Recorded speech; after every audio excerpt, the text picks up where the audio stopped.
Réception de mes achats lecture du mois. Comme chaque mois, je me suis acheté 5 mangas neufs et 2 romans en essayant de prioriser les suites, mais surtout en me faisant plaisir. Je prends que ça en neuf et après c'est que de l'occasion sur le reste du mois. On commence par les romans et sans surprise, j'ai acheté N'invite pas la forêt à entrer, édité chez De Saxus, comme la moitié de la France, j'ai l'impression. Mais c'est vrai que depuis l'annonce de ce titre, il me faisait clairement de l'œil. J'adore les ambiances sombres, à la limite de l'horrifique, ça a l'air d'être un petit peu thriller aussi et un univers de fantasy. En gros, ce titre coche tout ce que j'adore, donc je ne pouvais clairement pas passer à côté. Le second roman neuf que j'ai choisi, c'est Le refrain de la rivière, édité chez Sabran. Je me suis étonnée à partir là-dessus alors qu'il y avait d'autres choses en haut de ma wishlist, mais tout simplement j'ai terminé le mois dernier Divine Rivalité de la même autrice et je me suis dit j'ai trop aimé ce titre, j'ai trop envie de lire quelque chose d'autre d'elle, donc j'ai pris ce premier volume que je vais lire sûrement rapidement vu que la suite est déjà sortie. On passe au manga et sans aucune surprise j'ai pris le 5e volume de la Gracefield Edition de The Promised Neverland, édité chez Crunchyroll. Mon manga préféré tout simplement. Ça se voit juste ici.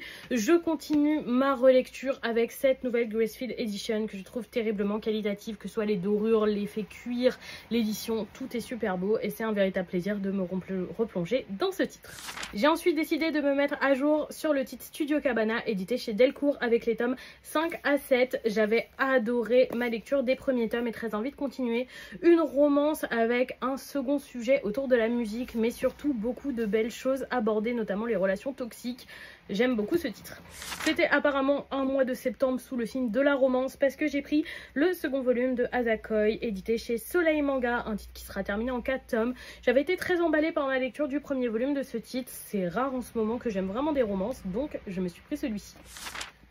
Mon chéri a acheté neuf les tomes 5 et 6 de Gachi Akuta, édité chez Pika, pour compléter le trou qu'on avait parce que j'avais pris d'occasion le tome 7 à Easy Cash récemment, ce qui permet de continuer ce titre. On avait lu le manga un petit peu au début et j'avais pas tout de suite acheté les tomes suivants, mais depuis l'animé, mon copain avait très envie de continuer à le lire, donc il a pris ces tomes 9 et je vais bien évidemment les lire aussi.